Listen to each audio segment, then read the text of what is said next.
Seed society തട്ടിപ്പിൽ ഇടുക്കി ജില്ലയിൽ മാത്രം ലഭിച്ചത് 813 പരാതികളാണ്. രജിസ്റ്റർ ചെയ്തത് 22 കേസുകൾ.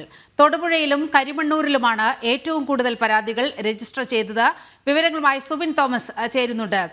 സുബിൻ, ഈ സംസ്ഥാനത്തുടനീളം ഇയാൾക്കെതിരെ അനന്തകൃഷ്ണനെതിരെ കേസുകൾ നിലവിലുണ്ട്. ഇടുക്കിയിൽ മാത്രം 812 കേസുകൾ എന്ന് പറയുമ്പോൾ ഇടുക്കി ഇയാളുടെ ഒരു ഫോക്കസ് കേന്ദ്രമായിരുന്നു.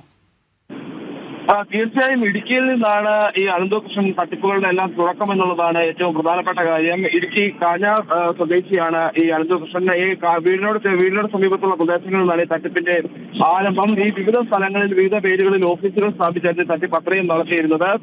നിലവിൽ ഇടുക്കി ജില്ലയിൽ ഈ സീഡ് സൊസൈറ്റിയുടെ തട്ടിപ്പുമായി ബന്ധപ്പെട്ട് 813 കേസുകളാണ് രജിസ്റ്റർ ചെയ്തിട്ടുള്ളത്. അതിൽ 813 പരാതികളാണുള്ളത്. അതിൽ 22 കേസുകൾ രജിസ്റ്റർ ചെയ്തിട്ടുണ്ട്. ഈ പരാതിക്കാർ 1000-ലധികം ഉണ്ട് എന്നുള്ളതാണ് നമുക്ക് മനസ്സിലാക്കാൻ സാധിക്കുന്നത്. ചില പരാതികൾ മാസ് പെറ്റീഷനായാണ് നൽകിയിരിക്കുന്നത്. കൂടുതൽ ആളുകൾ ആ പരാതിയിൽ ഒപ്പുവെച്ചിട്ടുണ്ട്. അത്തരത്തിൽ കൂടുതൽ പരാതിക്കാരുണ്ട്.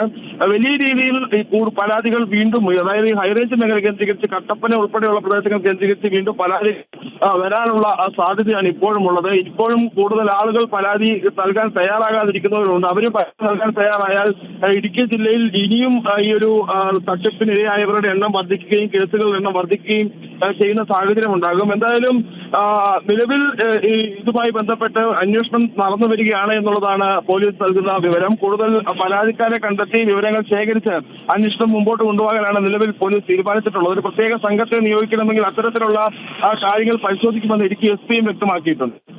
ശരി. സീഡ് സൊസൈറ്റി തട്ടിപ്പിൽ ഇടുക്കി ജില്ലയിൽ മാത്രം ലഭിച്ചത് 813 പരാതികളാണ്. സമഗ്ര അന്വേഷണമാണ് അനന്തകൃഷ്ണന്റെ കാര്യത്തിൽ ഉണ്ടാകാൻ പോകുന്നത്.